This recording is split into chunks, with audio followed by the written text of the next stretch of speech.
A Course in Miracles Audio Lessons, Lesson 157. Into His presence would I enter now. Paragraph 1. This is a day of silence and of trust.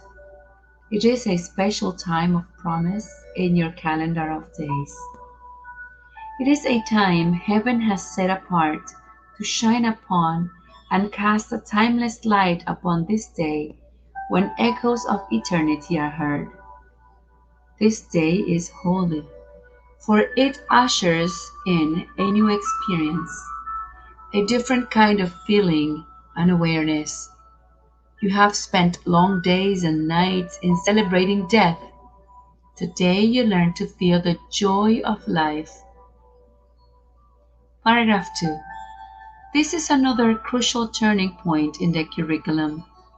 And we have a footnote that reads, a previous turning point was indicated in Lesson 122. Begin in hopefulness, for we have reached the turning point at which the road becomes far easier. That's in Lesson 122, paragraph 10, line 2. End of footnote. We add a new dimension now, a fresh experience which sheds a light on all that we have learned already and prepares us for what we have yet to learn. It brings us to the door where learning ceases, and we catch a glimpse of what lies past the highest reaches it can possibly attain. It leaves us here an instant, and we go beyond it, sure of our direction and our only goal. And we have a footnote that reads, our goal for our meditation today is to go past the highest reaches it, learning, can possibly attain. This means that our goal is to experience knowledge, which is the same as saying that our goal is to have a direct experience of oneness with God. This is what the early part of the text calls revelation, and what is commonly called mystical experience. End of footnote. Paragraph 3. Today it will be given you to feel a touch of heaven, though you will return to paths of learning.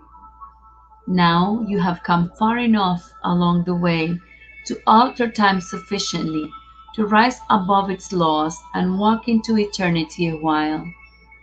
This you will learn to do increasingly as every lesson, faithfully rehearsed, brings you more swiftly to this holy door and leaves you for a moment to yourself. Paragraph 4. He will direct your practicing today, for what you ask for now is what He wills, and having joined your will with His this day, what you are asking must be given you. Nothing is needed but today's idea to light your mind and let it rest in still anticipation and in quiet joy, wherein you quickly leave the world behind. We have a footnote that reads, the instructions for today's meditation assume that you have gained proficiency in the workbook's methods of meditation. All you are told is to repeat the idea to let today's idea light your mind, and then rest in a state of still anticipation, in which the only thing that fills your mind is what Lesson 94 calls silent expectancy. In this state, be open to receive more specific directions from your true self. He will direct your practicing. End of footnote. Paragraph 5. From this day forth, your ministry takes on a genuine devotion and a glow that travels from your fingertips to those you touch and blesses those you look upon. A vision reaches everyone you meet and everyone you think of or who thinks of you. For your experience today will so transform your mind that it becomes the touchstone for the holy thoughts of God. Paragraph 6. Your body will be sanctified today, its only purpose being now to bring the vision of what you experience this day to light the world. We cannot give experience like this directly, yet it leaves a vision in our eyes which we can offer everyone, that he may come the sooner to the same experience in which the world is quietly forgot and heaven is remembered for a while. Paragraph 7. As this experience increases and all goals but this become of little worth, the world to which you will return becomes a little closer to the end of time, a little more like heaven in its ways, a little nearer its deliverance. And you who bring it light will come to see the light more sure, the vision more distinct. Paragraph 8. The time will come when you will not return in the same form in which you now appear, for you will have no need of it. Yet now it has a purpose and will serve it well. Today you will embark upon a course you have not dreamed of, but the Holy One, the giver of the happy dreams of life, translator of perception into truth, the holy guide to heaven given you, has dreamed for you this journey, which you make and start today with the experience this day holds out to you to be your own. And we have a footnote that talks about but the Holy One. The Old Testament often refers to God as the Holy One of Israel.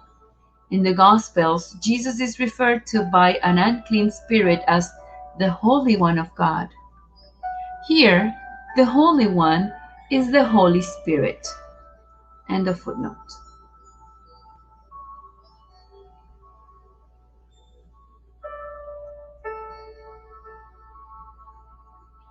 Paragraph 9.